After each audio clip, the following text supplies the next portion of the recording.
In a quiet community in Gboko, Benue State, lived the Adenu family, a family rich in love, but poor in resources.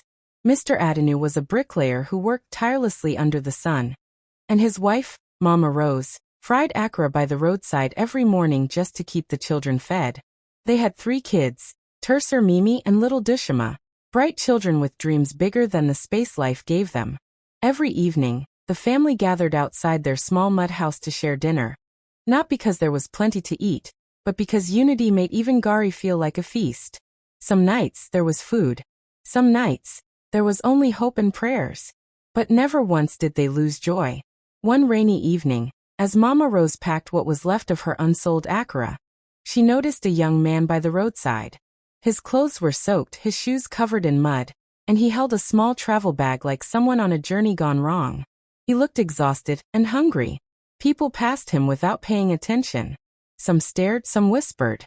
Nobody wanted to get involved. Everyone had their own struggles. But Mama Rose? Her heart didn't know how to ignore suffering. She called out gently, "My son, come and sit under the shade. Rain to beat you too much." The young man looked surprised, almost confused by her kindness. Slowly he walked over. She handed him a plate, the last akara she had for the day, and warm pap she reserved for her children. "Eat. No worry, you go rest before you continue your journey." He hesitated. "Ma, I have no money to pay. I was robbed on the road. I don't even know how to get home." Mama Rose smiled softly. "My Pekin, food no be for only people we get money. Eat. God sees all." He ate with tears in his eyes. In that moment, poverty fed poverty, yet it felt like abundance. When the rain eased, the man stood, grateful but still troubled. "Thank you. Please, can I rest here till morning? I don't feel safe walking at night." Without hesitation, the family welcomed him in. They gave him dry clothes belonging to Mr. Adenu, and the children offered him their mat to sleep on. That night, they shared boiled yam and palm oil.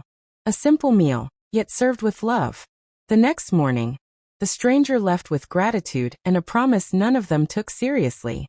"If God blesses me, I will never forget this kindness." Life continued. Days rolled into months. The family went back to their daily hustle, unaware that destiny had already begun to shift. One afternoon, months later, a convoy of SUVs drove into the neighborhood. People gathered, whispering and pointing. Who could be visiting this poor area? The cars stopped in front of the Adenu home. From one of the vehicles, the same young man stepped out, no longer weak or lost. He was well-dressed, healthy, and surrounded by bodyguards. The neighborhood watched in shock as he walked straight to the Adenu family and fell to his knees. "Daddy, Mummy, I am back." They recognized him instantly, the stranger they fed and sheltered. His name was Emmanuel, not just anybody, but the son of a wealthy businessman who had been searching for him for days when he got lost and robbed during a project inspection trip. He told the story of how everyone ignored him that night, except them. "I found love here when I was treated like nothing," he said, wiping tears. "You fed me when you barely had enough for yourselves. I will never forget." Then came the miracle. He announced he had returned to fulfill his promise.